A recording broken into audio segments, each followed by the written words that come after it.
we're gonna start with our next talk. Kirils Solovjovs is gonna tell us something about toll of personal privacy in 2018.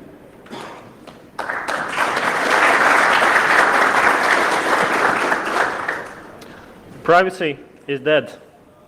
You hear it a lot these days, but it's true. I found this is a tweet from this year. This is one of my favorite tweets this year. So People's Daily in China, that's a news outlet there, markets surveillance equipment for schools, tries to sell it, right? Tries to sell the idea how good it is to use surveillance equipment in your classroom to actually improve the performance of scholars. Here is one of such classrooms. Here's the camera, and here is the control panel. So you see the number of students, you see different statistics, and for each student and group you can actually see the mood of each student. Are they excited about what you're telling them, like you are right now? Thank you for that. Or are they sleepy? Are they angry? So privacy truly is dead, but luckily for some of us, we live in the pinnacle of human rights, which is, of course, Europe. So some might say, yeah, that is China being China. You know, they do this stuff all the time. They have this social credit system and another different aspects. So what about Europe? Well, I truly thought that in Europe we have it good. But when preparing this presentation, I actually came to the conclusion that it's all terrible, even in Europe. So first of all, let's look at visas. I've never been to the United States because I don't find it particularly attractive to give foreign government my fingerprints. I find it strange that they would want that. Well, 9/11 has screwed things up for us. Recently I learned that many countries, many nationals of many countries coming to Europe actually do have to give up their fingerprints to get a visa or to enter the country. I was completely oblivious to this fact. I didn't know that we're doing that to our visitors. So in fact, it's not only China, it's not only US. Let's look at something that each of us has to deal with when living in Europe or living in any modern society, rather, biometric passports. So I come from Latvia, and when biometric passports were first created, they moved from not requiring a fingerprint to storing fingerprint only in passports. That was the idea. That is the minimum requirement that's been mandated by the aviation industry. You have to have a fingerprint in your passport. That's it. And some countries in Europe, I think Germany might be one of them, actually do that as a minimum requirement. So they only store the fingerprint in the passport, which was what the law said when we got the new passports in Latvia. Well, I snooped around. I mean, not hacker-like. I sent some letters. I asked some information from the government when I had to get the passport. And it turned out that they actually also stored the hash in the database just in case. So not only in the passport, even though the law did not specifically allow for that. And while I was snooping around, a new law got created, law on storing biometric data. And now suddenly it was mandated to store everyone's fingerprints in a database. Now, understand that what I'm telling you right now is heavily dependent on your background, on where you come from, what are the traditions in your country. For Latvia and many of the Western post-Soviet countries, it was traditional that your fingerprints were taken when you became a criminal, when you got arrested, when you get convicted.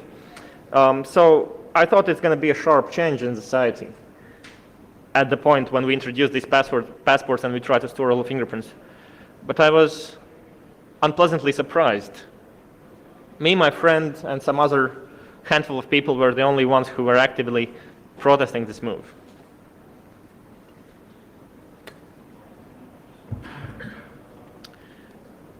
Now, we have it in law saying that you can store and you should store the hash in the database. But I heavily suspect that what's actually happening is they're storing the whole damn fingerprint in the database. I've requested my data, and sure enough, there it was. The format is a bit strange, but analyzing it, it's a whole fingerprint, which means what? Which means this privacy problem, privacy blunder, leads to real risks. It depends on, how fair and how good is the police in your country. I mean, if you live, I like to think that those countries are outside the EU. If you live inside lawless country or let's say a military state, where police really want to get their way and they think you did something or they just don't like you, they could in theory pull that fingerprint of the database and put it on a file with some dead guy's case, and you go to jail or get hung. So that is a problem for me. Okay, let's look at the private sector now. So banks obviously know what you buy. How many of you have used a banking card in the past 1 week? Okay, how many of you haven't used the banking card in the? Okay, wow. Oh, that's cool. We have 6 people in the audience and me, so that's seven people. Anyway, for these 7 people, I'll tell you what happens if you, or should I tell it for the rest of the audience? So what happens when you actually use the cards? As you know, banks of course know where you shop, and these days I noticed that people have equated in their mind the banking card with cash. So you don't really do the thing where you gather a lot of produce and then you go buy it all together. You just buy it casually, right? You want a coffee, you buy a coffee. Bank says it's a coffee shop, so you probably bought a coffee. You want to buy some sex services, you buy sex services, right? So bank says sex service shop, or you know how they're called, right? So banks actually have this information about you, and it is once again problematic. It's not the only thing problematic about banks and cards, of course, but privacy-wise, that's what it is, right? The second thing is, of course, they are in control. So if we look at cashless society, which is a trend happening in some Nordic countries in Europe, Sweden, for example, and also under discussion in Latvia, cashless society basically means that there is no cash, either de facto or legislative-wise. And that would mean that private organizations, banks are private in most countries, private organizations will get to tell you what you can or can't do. It's not in their interest, of course, to block your transactions altogether, but say, I would imagine that if a country moved to completely cashless society, we would actually see steep increase in banking fees at that point. Because if you want to buy stuff, why don't you pay 200 euros per year? I mean, some people probably already pay 200 euros per year to have a card. I quit using my banking card when the fee got up to 20 euros per year. I thought that's too much for nothing. Nick, you got free card? Yeah. Nick Farr here says that he has his card is free, right? That's not what happens in Europe, at least in countries around my country. You have to pay for that. You have to pay for the card. But of course, to get people to actually use cards, I don't know. Some of you are old enough to remember how it all came in. For example, in Latvia, this trend came in the 90s, and it started with the state service people. So if you were working for the state, you had to have an account at one point, because cash was there for a long amount of time, right? And you were paid in cash, which is by the way absolutely legal. I hate this trend right now when anti-corruption people are saying, hey, he's paying cash, probably he doesn't pay taxes. My company pays cash, but we pay taxes because we just don't want to feed banks.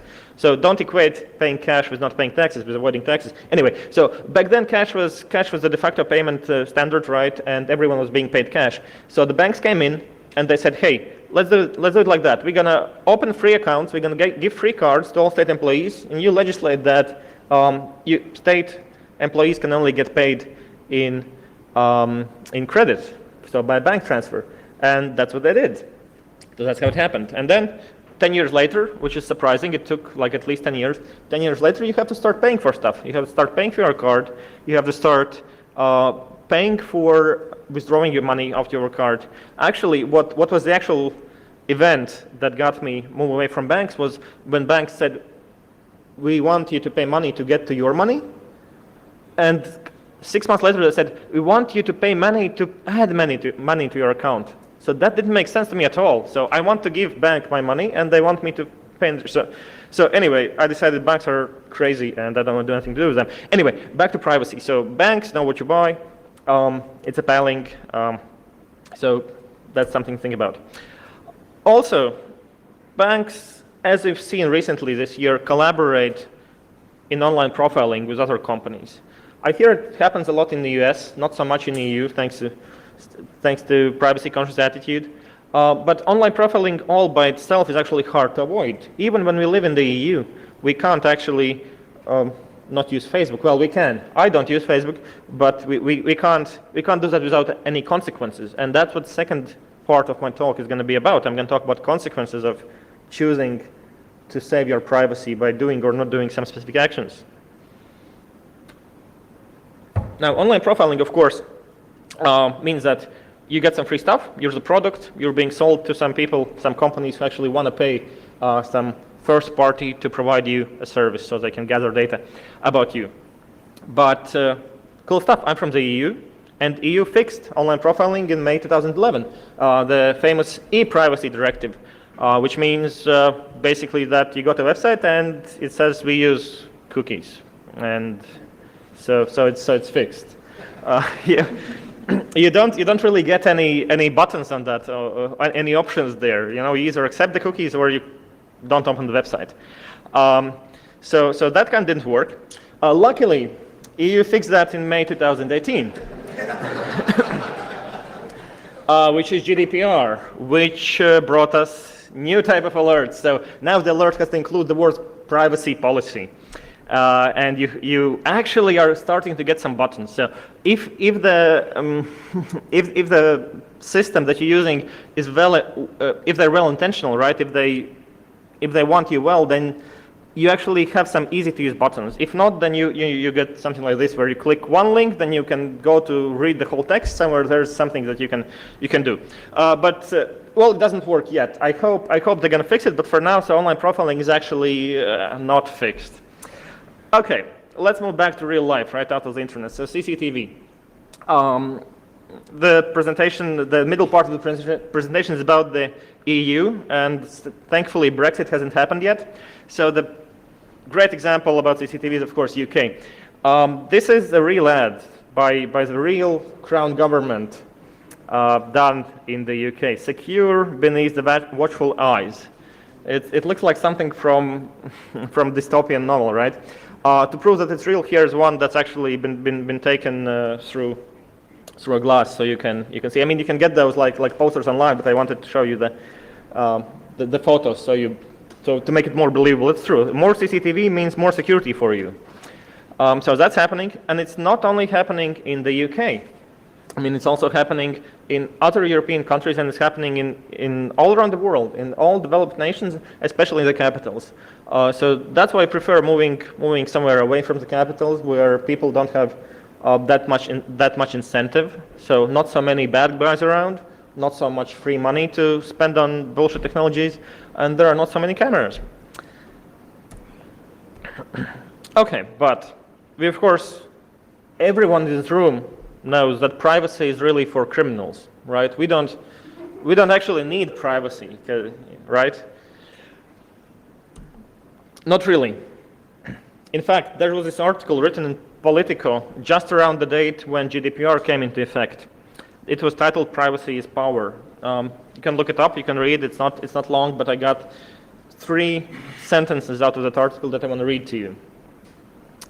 Privacy is power dynamics between the individual, the state, and the market.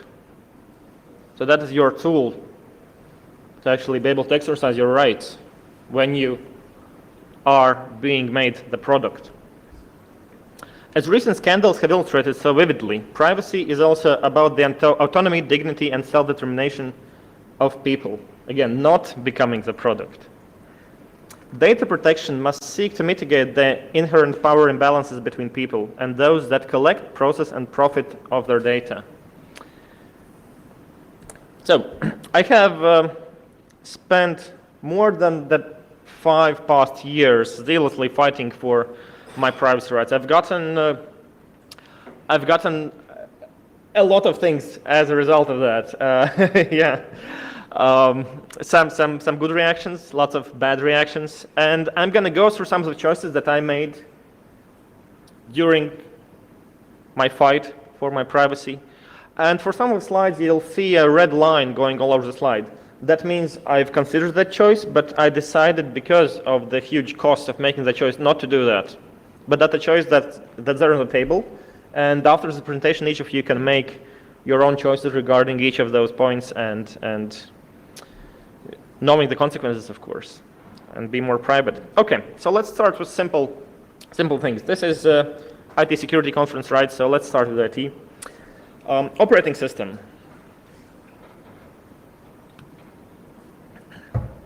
I moved to Linux right after Windows 98 second edition was not supported anymore. I moved to Ubuntu Linux. Then they screwed up majorly. There was spyware in there. So if you use your search bar where you can search for files, like for example, confidential murder plans of Kennedy, and you type that in and it goes to their servers. So I moved to Linux Mint. The cost here, and I'm comparing Ubuntu with Mint here, is of course slower software updates.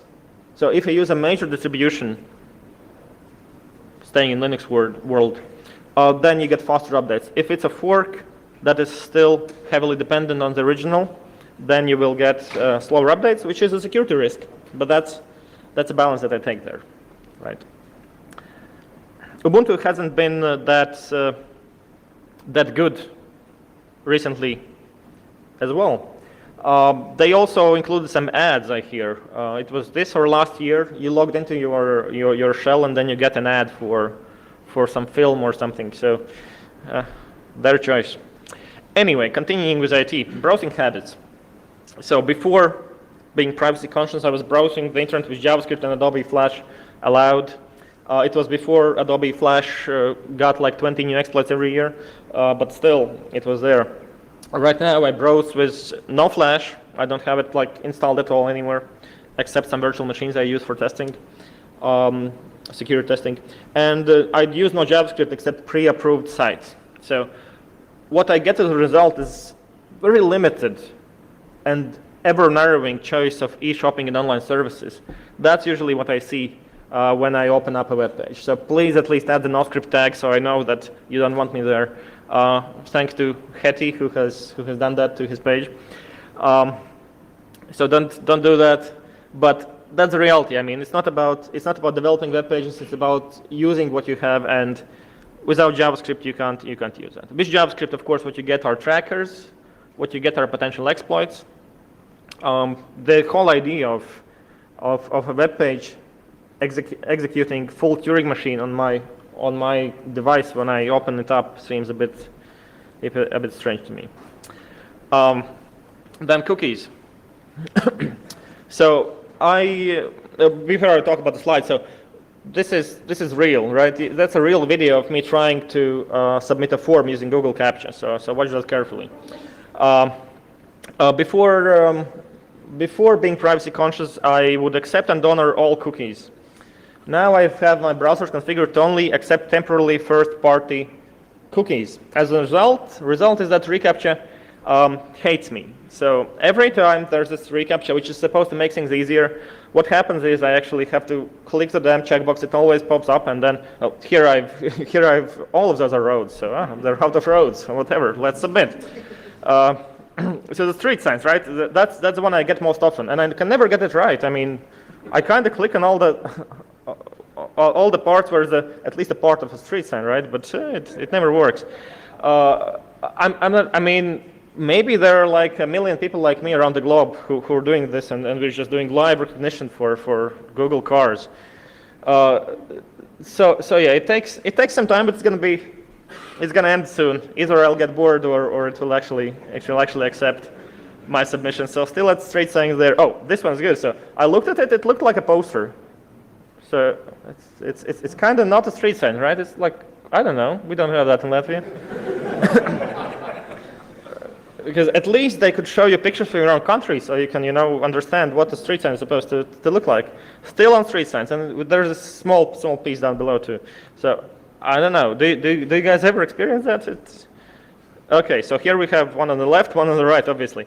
So it takes some time. Luckily, it doesn't make me do any fancy stuff. I remember at the beginning of reCAPTCHA, this version of reCAPTCHA, you had to recognize animals or food or, oh, yeah, okay, so success.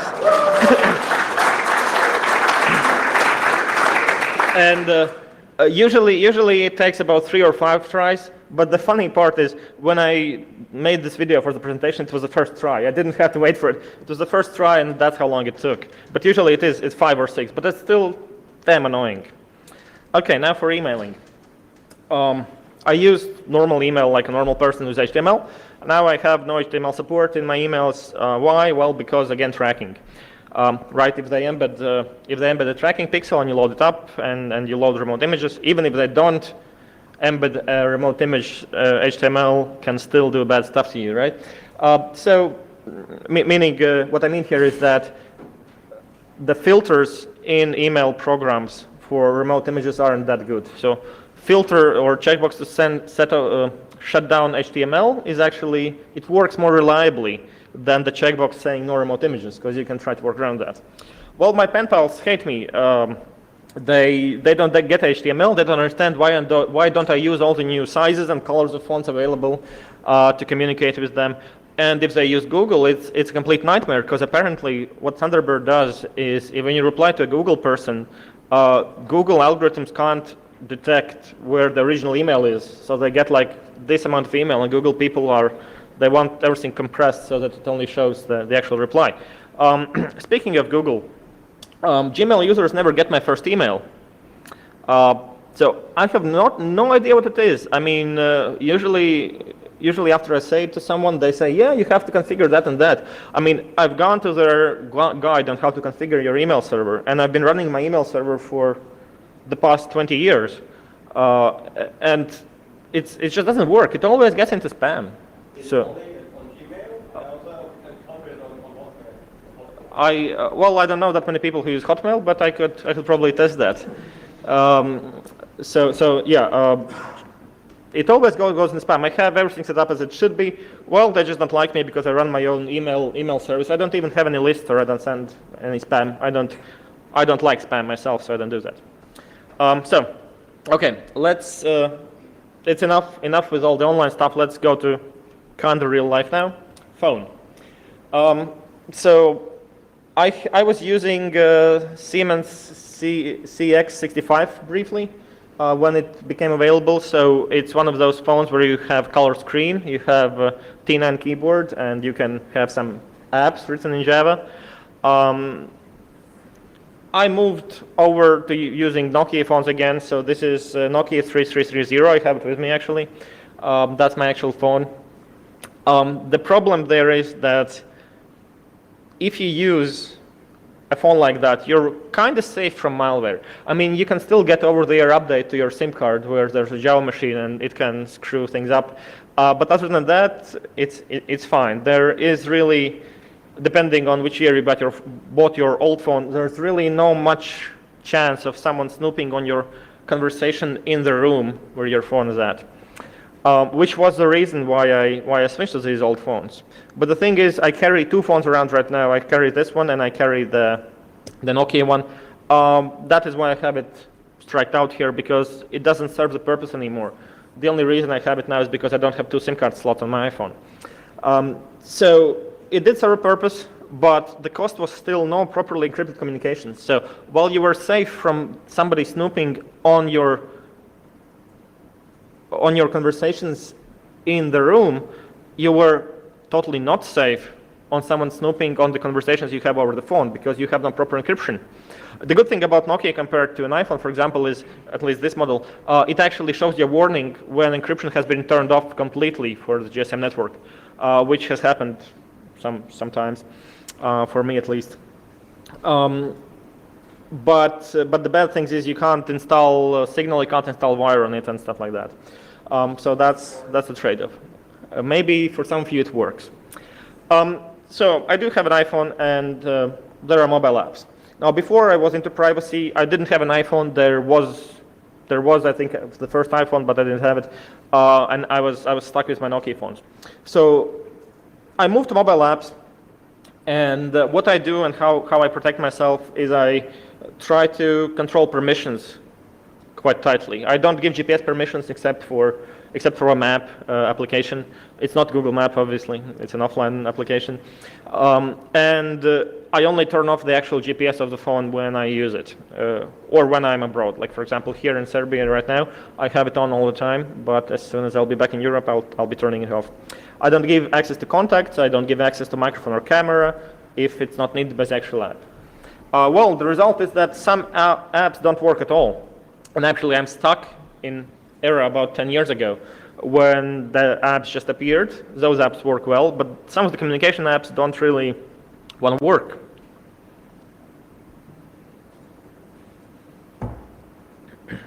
So, for example, WhatsApp. I tried using it for a while. I could get messages and calls, and that's it. I couldn't start a new chat, and I couldn't call anyone because, well, no access to contacts. And I used it like that. Then I pushed an update that actually broke it, and it just crashed every time upon launch with no access to contacts. Luckily now they fixed it, and I found some workarounds. I'm gonna talk about social networks shortly, so the workaround for those of you who do use WhatsApp and are interested in it, if you don't give access to your contacts, how can you chat with a new person, at least on iPhone? So what I do is, I use a standard phone app. I type in their phone number with the international prefix. I call them briefly. Then I go to my dialed numbers. I open up this entry. I long hold the call button. It shows me call via WhatsApp. I call that briefly. Then it's in my WhatsApp list of numbers, dialed numbers. Then I go there, and then I can press chat. And then I can start talking with them. And they ask, hey, did you call me? What do you want? Nothing. I wanted to chat with you. But it works. That's a workaround, and I do use that, and I'll talk about that later on. So before that, social networks. I was using IRC and I was using Facebook. I mean, there's nothing wrong with IRC, but we have better alternatives now. But I was actually on Facebook, and it was pissing me off, so I'm not on there anymore. Now I use XMPP, Wire, and Twitter. Why is Twitter better than Facebook? For me, Twitter doesn't provide you or lull you into the illusion that it's private or it's secure. For Twitter, the default setting is you post, everyone sees it. For Facebook, it kind of says, yeah, your friends may see it. I hear that today you have a bunch of controls, especially if you live in the EU.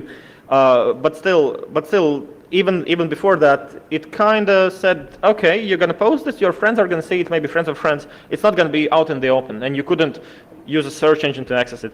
Twitter is completely open unless you reconfigure it, and you can actually access it via search engine. So it's easier for me that way. That's my social network. So follow me on Twitter. My Twitter handle is down there. Mastodon. Yeah, I should do that. I should do that. That's because when I first read about it, it still wasn't moving. Mastodon. Now it has some amount of people using it. So I should probably do that. You can force me to do that later on. Okay, let's try that. So the result of me moving from Facebook to not Facebook is social exclusion and limited social circle. Meaning that, well, I can't reconnect with my old friends from, let's say, preschool. I really want to know what's up, what have you grown into, but everyone's on Facebook and I can't really search. And then Facebook killed its graph search. When I was out of Facebook, you could type facebook.com/graph, and even if you were not on Facebook, you could search people who work in childcare institutions and who like molesting children. You could specify where they work and what they like, and it would show you the list of people. It was a super nice search. They killed it because of privacy concerns. So anyway, for the social exclusion, it actually works quite well. I mean, maybe it works for me because some people like me around. Not all of them, but I'm likable to some people.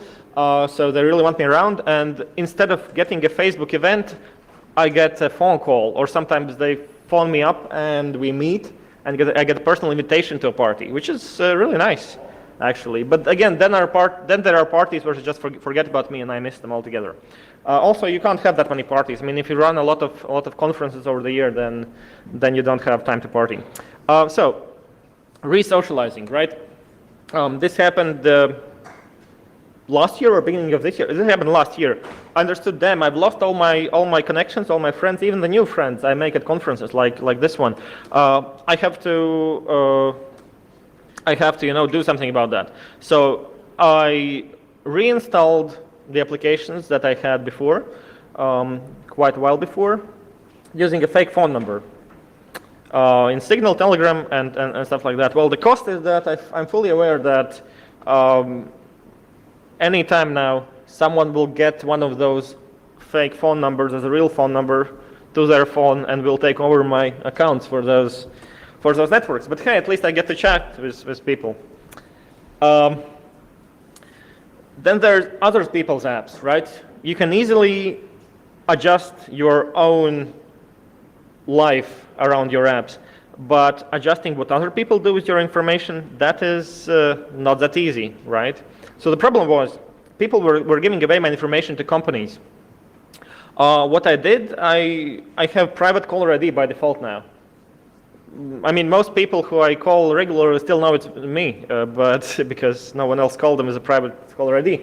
Well, it's annoying to some people. And that's what I did, but I don't think it's enough, because still, people install WhatsApp. If they have it in their phone book, it goes there. Some of the Facebook apps, well, WhatsApp is Facebook app too now, but some of the vanilla Facebook apps also apparently give the whole address book up to Facebook. So I really can't control that. So I guess you could have no friends, which would be both the solution and the cost to this problem. Then photos. Like 10 years ago, I loved both taking photos and being in photos. Now today, I'm always the photographer. I'm not in the photo, because people would usually upload that stuff to Facebook. I don't know why. You just take a photo and without asking, they upload it up to Facebook. And then I had this Facebook account, and once a week I would go through all the photos and untag myself, because I don't know if now you can actually specify that you can't be tagged at all. Back then you couldn't, and you just go through all of them and remove it. And I mean, you could always sue your friends, but that's like not a thing that people do, because legally they were in the wrong. So the easier version is just to explain, sorry, I'm not going to be in a photo, thanks. And now I don't have a lot of photos. So it gets strange looks when it happens, but it's okay. So for legal protection, obligatory GDPR slide. Companies were mishandling my data a lot. They were doing whatever they do with the data, right? Sending spam, selling it. Now companies are telling me that they aren't doing that. I mean, I'm quite sure they still are doing the same stuff. They just tell me, no, we're fine. We don't have your data. I actually spent super much time on that. I've calculated it's approximately 3,000 euros a year in lost productivity. So in calculating the work hours that I could work for a client in my company, this is what I spend a year fighting some small or large companies over this. I get a lot of don't you have anything better to do? So I got this SMS from a small loan company saying, sorry, what was the name? Sorry, Roger, your loan was not approved. I thought, damn, okay. I went to their webpage, I called them up on their number, and it was getting like P, and that's it. So it didn't work. Turns out they don't accept private caller ID calls. So what I did is I jumped on my motorcycle and went over there. Luckily, I didn't miss them because it says working hours until 10 p.m. Apparently, there's a phone working hours, and they end up working at 6. But I was just in time. I was there like 5:50, and I asked them about that. Showed them the phone with the SMS. So Roger, your loan wasn't approved. They fixed it quite quickly, so they got a guy from the databases to come talk to me. He wrote down my phone number on a piece of paper and gave it back to me afterwards, which is nice. And came back with text, sorry, we don't have that in the database. It must be someone else sending SMS in our name. I said, okay. I mean, it's not unreasonable to send. I mean, it's easy to send an SMS with someone else's name as a source, right? So I said, okay, that's fine. 1 week later, I get SMS. Hey, Roger, we have a new deal. If you try to take a loan from us, you get free whatever at the shop this. I called them again, just in case. They still didn't fix the thing with the caller ID. I go there, and that is when I learned that they actually close at 6. I go there like at 7 p.m. and it's closed. I mean, someone's in there, the call center is in there, but they're not opening up. So I go there again, and every time I of course collect my receipt for gas, right? Because I spent gas going there. I go there for the third time, and they said again the database guys come out and it says, yeah, sorry, someone else registered. They probably mistyped the number. So I'm completely baffled by why didn't you see that last time? And don't you actually verify phone numbers before saving them in database? I actually asked that the guy, and he said, yeah, we verify phone numbers, but only if the credit is approved. If the credit is not approved, then we don't care. Then it just stays there. So they deleted my data. I asked for their legal department's email address to send them the receipts. I'm still to hear back from them. Maybe I should go there the first time. So I spent like, the first time, I didn't include the first time in the bill because, of course, it's not their fault, right, that someone registered wrong phone number. But when they lied to me and when they specified wrong working hours, that's their fault. So I spent like €2.50, so I'm determined to get it back of the company. So that's how we roll. Okay, visitors. Before I had friends coming to my home and hey, one guy said, hey, you don't seem to have a Foursquare. What's the name? Spot. Foursquare spot. You don't seem to have a Foursquare spot in your home. Let me make you one. He said, what the fuck? So now I invite only a small trusted circle of friends, like 10 people that get to come visit me. Well, the cost is that I don't have much space at home because I always bring something like a cognac or rakia back from trip, and it just stays there because I don't drink that much actually. Loyalty cards. I was using loyalty cards with real data. Luckily, I was smart enough not to include any contact information like emails or phones in there. But before I went to be privacy zealot, we actually had this small leak of a pizza company that leaked all their customer database as an XLS file on their web server. And I was there. So it's not what woke me up, but anyway, right now I only provide fake data and use cloned cards. By the way, cool thing. I know the first part is legal in Latvia. You can provide fake data to a private company if it's not in malicious, if you don't have malicious intent. I don't know, but the second part that you actually clone a card and share it with someone, you just, if your friend is less privacy conscious, you just clone their card and use their card, and then you get the discount. They get the points, so win-win. The problem here is that I can't legally request anything about me. So it's not me on their database, so I can't ask, hey, what do you know about me? So it's a problem, but I try not to think about it too much, so not to waste precious time doing the thing. Okay, so then public transport. I was still a student back then, and we had what you see on the left. Like in Novi Sad, you have these tickets, paper tickets, that you buy. These are for a month, and you just show them when someone asks you to verify if you're entitled to drive. Well, then the local municipality needed to do a project. They just had to do a project. You can always grab some money, pocket some money when you do a project. They need to do a project, and they did this super expensive project on electronic tickets, which is fine. I mean, it has, from their perspective, it has their pluses, right? They can do statistics better and so on. Well, the thing is now, if I want to still use paper tickets, I couldn't get student discount anymore. I couldn't even get a normal price. I had to buy it in the bus, which cost €2. So if I were to use a student ticket, electronic ticket, compared to the in-bus ticket, increase is 6.6-fold increase. In 6.666 point increase in the cost. So that's the actual cost, and I've been doing that for a couple of years. I'm just, I mean, I'm fine with paying a premium for privacy, maybe 50%, maybe 100%, but almost 700% premium for privacy is a lot, and that's what we have to deal with there. Luckily for me, when they switched to the electronic tickets, and I was still a student back then, they also increased the price of all the tickets because they had to cover the multi-million project. And it turned out that driving your car, not only gas, but including what you have to pay for potentially to fix the car after a year, is exactly the same as you have when you buy the ticket. So I just switched the car. That fixed it. So for banking, I was being paid via wire transfer. I was using bank card to shop. Now I only use prepaid cards. I use cash. I'm also paid cash. My company completely legally pays me and other employees who elect to do that in cash. I have some accounts that are mostly inactive. So the fun thing is, the sad thing is that gold customer status is unavailable. I mean, bank gave me gold customer status back when I was using it a lot, and I had it. So I go to the bank to fix something. I don't remember what, and I say, "Hey, I'm a gold customer." So they have this deal where you get first in line. So they said, yes, just swipe your card on the thing here, and you're gonna get a special ticket number. I said, I don't own a card. I don't have a card with you guys. They said, oh, sorry, you have to wait in line.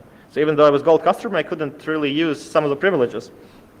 Booking flights and hotels is quite hard. So the prepaid cards that I use, which are these nice anonymous cards that you can buy, at least in Latvia. You go into a shop, you pay them like €3, and you give them like 100, and they give you a card with €100 that you can only use until it runs out. So that's quite cool. I'm not allowed to use it for hotels, and I'm not allowed to use it for renting cars. Other than that, I can use it online or in real life. But booking flights, which are usually more expensive than the maximum limit on that card, or booking hotels is still a challenge for me. Renting a car is also a challenge because I think in this world it should be doable to rent a car with cash, but apparently they need you to have a card. And we have this taxi company called Taxify in the Baltic states, and they block all my prepaid cards. I add a card, and the stupid thing is they will not tell you that the card is blocked until you need this taxi. So I add a card. Like a week later, I need to take a night ride to the airport. So half an hour before my flight, I have to get there. So I order a taxi. At that point, it says, "Sorry, your card is blocked. Add another card."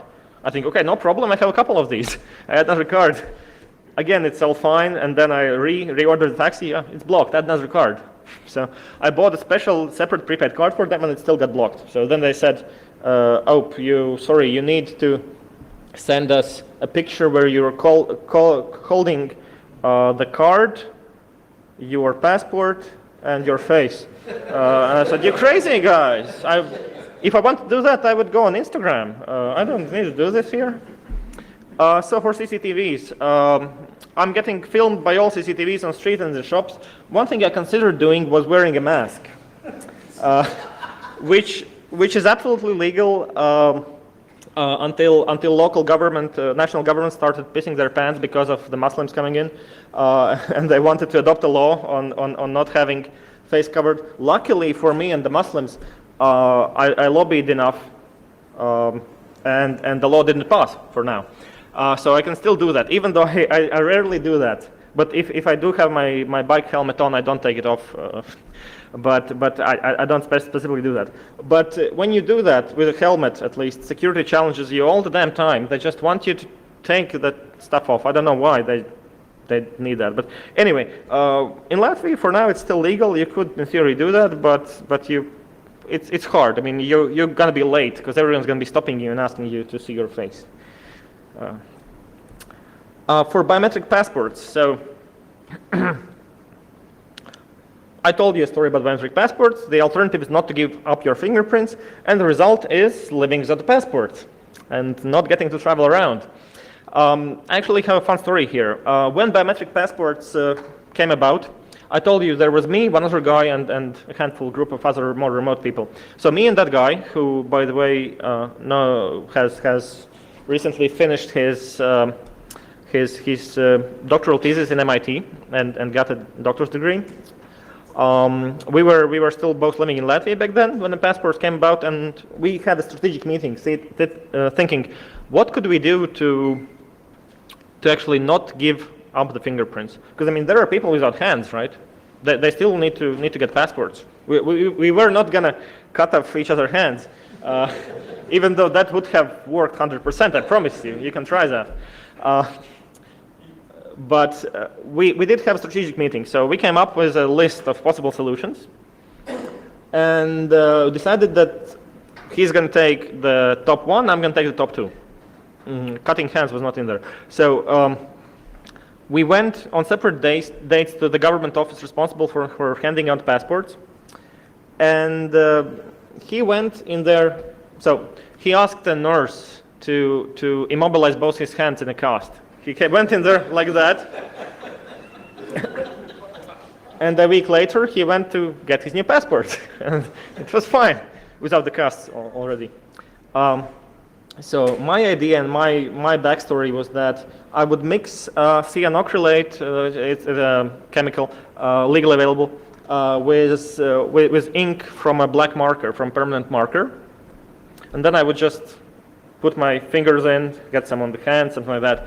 And my story was, well, I was painting something with very adhesive paint, and it's all black. The thing is, before that, I researched that they're using optical scanners, not the electronic kind. So it's just basically a photo. So if it's all black, super black, then it's black. I don't know what I did wrong, but they told me, hey, come back like in a week when it's worn off. So, apparently they were afraid to discriminate against people who at the moment doesn't have both his hands, but not against a person who doesn't have fingerprints. Okay, so yeah. Then creating photocopies of IDs. It's a very sensitive point to me personally. Before working with privacy a lot, I always said, yeah, of course you can copy my ID. You want a copy of my ID to rent something? Yeah, sure, here's a copy. You want a copy of my ID to make this transaction? Yeah, take it is. Tax, if I would like my ID, you want me to pose? You want me to smile? Yeah, sure. Right now I just say, nope, I'm not going to do any of that. So what I get is good people are getting annoyed. For example, here in the hotel that I'm staying in, there's a really nice guy who owns the hotel, and I'm sad to annoy him, but every year I tell him, sorry, nope, you can't copy my document. Nope, you're not going to copy it. Write down anything you need for your legal stuff. Why do you need to copy it? I can't use Revolut or N26. I would love to. I'm ready to move on. I'm ready to open up to some of the new banking fintechs. But I can't do that because they require you to send a scan of their ID. I mean, I'm even happy to show them my ID in person. If someone here works at Revolut or N26, I can show you my ID. Get me an account. But I'm not going to send you a picture. I mean, if you send a picture of your ID to a company, to a startup, why can't they use that picture to prove that they're me to another startup? That's the part I'm not really getting. There was an incident in Belgium where I had to call the cops on clerks at the hotel. So I gave them my ID to check in. They said, we need to copy it. I said, nope, you don't need to copy it and you can't copy it. We did this exchange like 3 times. And then I said, okay. They said like, yeah, okay, fine. And then he takes my ID and runs off with the ID to the back room and copies it. I call the cops saying a guy stole my ID. He calls the manager. We have an exchange for like 10 minutes with the manager, and it's solved. So they give me the copy. I get to tear it up and leave with myself, and everything is kind of fine. Of course, most of the copying machines, large ones, have a hard drive, so I can't resolve that part. But yeah, and also a banker called me a bad name once when I was in a bank because I didn't want them to. So by law, banks are the institutions that actually can copy your ID in Latvia, but they wanted to scan it. I didn't like that. So, you know, because a copy is a copy. If you get a copy, you can write on it saying this has been handed by this person to this institution, this bank on this date. And if they try to use it again without some Photoshop skills, you will have all this stuff written all over your copy. If you just scan it and you can't write anything on it, they can just do the same thing. Some unfaithful employee can forward it on to a different entity, which is problematic for me. Anyway, so the final tally. If you do the stuff that will protect your privacy, you should expect for some of the solutions to carry this social toll. You will have challenges in communication with your peers, with other entities. You will probably face disapproval by peers in society. Your social circle might get limited because of the tools that you use. Financially, you will have limited choices online. For example, e-shops that don't work with JavaScript, or some limited hotels that accept cash to reserve a room. You will have increased transportation costs, like in my case, 666% increase. Their technological toll. Much more time will be needed to do the same things. For example, it's an extreme example, I agree, but I could, in theory, go to Serbia a month before to reserve a hotel, pay them cash, and go back and then come again. But yeah, access to new tech is impeded. You can't really use all the new gadgets like Amazon Echo, for example, because you're too scared that they're going to listen to what you're saying, which is actually what's written on the box. And you can't take part in the IoT craze because most of the IoT things, they come with a connection to the cloud. Rarely you can get an IoT device that you can configure your own server to work with it. I mean, you can hack it, of course, which is what I do. I immediately flash. I do have some IoT devices. I immediately flash a different firmware and work like that. And you have no access to your own data if you use a fake name and alias to register for something. And international travel is not possible, of course, without a passport. So that is the final tally of personal privacy. And that is basically the problem here. So I have one more slide. What can we do to try to fix this? I mean, I gave a presentation just now on what can each individual do. What choices can you make to stay more private? But what can we do to fix the costs, to lower the costs as a society altogether? Convince legislators. Talk to your legislators, like I did, for example, on this case of hiding your face in public. Lobby and talk to them. If you don't know how to lobby, use social networks, or you can watch my presentation on lobbying. It's available on that site, kirils.org, down below. Develop privacy-conscious systems. If you get to be a Facebook developer, try to work internally. Okay, that's a large project. If it's a smaller project, try to work internally to make sure that users have privacy choices. If you're not a developer, demand that developers do that. Do not use software that doesn't respect your privacy. And don't be complicit. You have to stand up for yourself so that me and a couple of people are not the only ones fighting. And you can also lead by example. You can do that and people will ask you, why the hell don't you want to take a photo of yourself? You explain to them and they might start thinking about that. So thank you very much for this. If there are any questions, please wait for the mic and I'd love to answer them.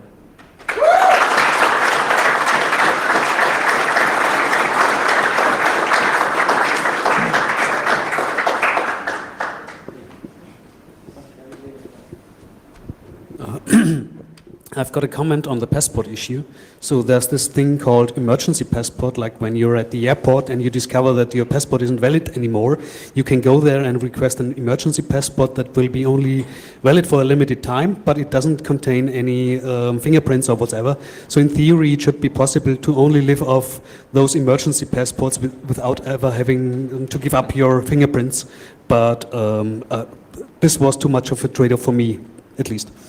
Thank you. That is a really interesting idea. Yes, in Latvia you have to pay a fee and you have to go to an embassy to get such a passport.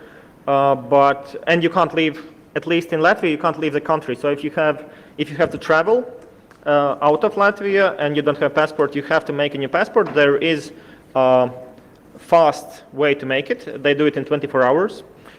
It costs, I think, 3 times more. So you can't travel out, but it would work for Latvia to travel in. If you're abroad, you can just you can't legally burn your passport, but you can lose your passport by accident, and then you can pay a fee to get this at an embassy, and you also have to pay the fine then back home for losing your passport. So that would work in Latvia like that. But it's a good idea for countries that are set up a bit differently. Yes. Yeah, it's quite expensive. Privacy is expensive, and I'd like to lower the costs. Okay, thanks for the presentation. I have a question regarding this privacy versus ease of use of various services, like trade-off. So, for example, if let's say that you're traveling here to Belgrade and that you need to book a hotel, and that using this prepaid card that's not possible for some reason. What's your opinion on, like, I don't know, because in my at least that's my position. I mean, basically you are giving data, but there is also a question about the usage of, or actually the access to this data, actually gathering the metadata from how you use the services to which you have provided your data. So basically, what's your opinion on, for example, having like one bank account where you actually have given your data, but using that account only to book one particular hotel? Would that be acceptable in some sense or not? Thanks. So, if I understand correctly, your inquiry, your suggestion is have a separate bank account and separate card for each hotel that you're staying at. Or something like that, yeah. Okay. Well, so my problem here with hotels is not one of not trusting hotels. It's not trusting the banks. So that is my threat model. So having even more accounts with the bank is problematic, right? Because other than privacy, if you read your banking contracts in most of Europe, I believe, you will see that the money on the account isn't your money actually. It's money of the bank. As soon as you hand them over money, or as soon as you get paid via bank, it's their money. They just owe you some money, and it's a huge difference legally. I mean, if I open a not saving deposit, but a safe box in a bank and put money in there, that's still my money. If I put it in my savings account, that's not my money anymore. So that's my problem there. And my solution to the hotels is a lot simpler. I just limit my choices, same as I do with JavaScript and online shops. I tick the checkbox saying does not require a credit card. Okay, thanks.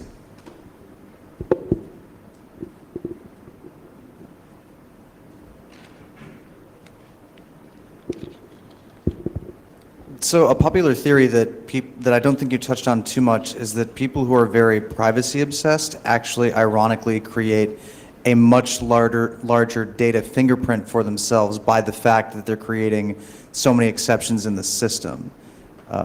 Do you have any commentary about that? And I know you didn't mention this personally, and I'm probably going to out you a little bit, but I know that you follow every possible procedure that there is anytime you encounter one where you can possibly ask somebody to delete your data.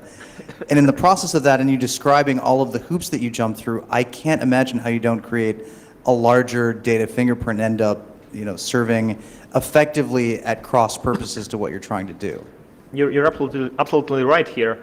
My bigger goal is, at least I like to think that it is to change the system, to make sure that the system itself is privacy compliant by default. And by system I mean the whole world, the whole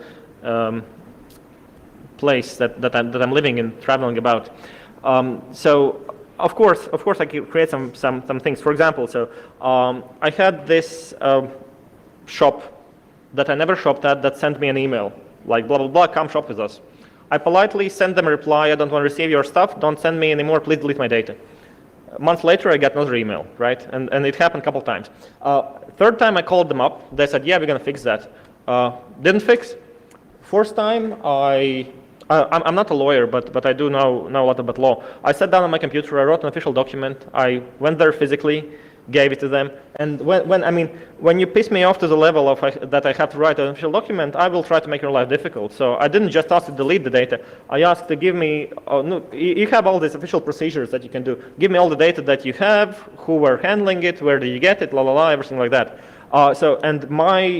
The outcome I'm looking for here is not as much to piss them off, but to actually make them understand that it's easier for them to follow requests of people regarding their data next time. So of course I create a huge fingerprint in this example here, but next time this can happen to me or someone else, they will just delete the data. That's what I'm hoping for.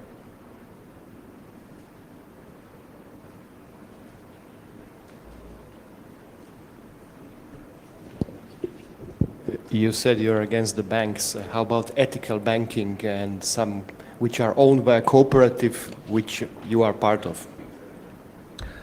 Yeah, I have my own view on ethical banking, and when I'm older, like when I can't do anything else anymore, I have a plan to create a bank, but it would involve some lobbying. So currently, at least in Latvia, you have to have a huge capital if you want to create a bank. So my bank would look like that. To have an account on a card, you would have to pay a sizable fee, let's say 5 or 10 euros a month, and I'm okay to pay it right now. But in return, the contract would say that it's your money. All we are doing as a bank is taking your cash and providing it in digital form, and you can move it freely in both directions for the fee that you pay. Now, this kind of banking there would be no use for huge capital, but to do that, I'd have to lobby first for changing legislation. So that's my plan for retirement, create a bank like that.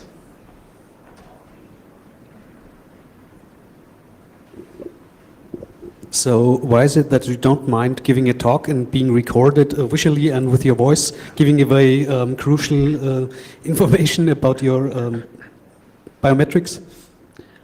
So it ties a bit with the answer that I gave 2 questions earlier. It's about consent, and it's about user choice.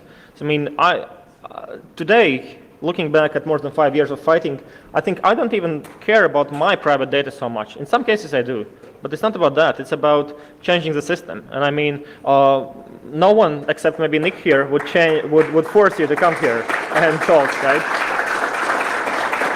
Thanks. That applause is for the changing the system. No one except Nick here would force you to come and give a talk, right? Because Nick is doing lightning talks. Please do subscribe. So it's a free choice. It's a free choice that I make. When I'll be dining later on with some of you guys, then it's a private space. I'm very chilling out. Then I don't want photos or videos. But now it's fine. Okay, I think we need to give floor to the next speaker because we are a bit over time.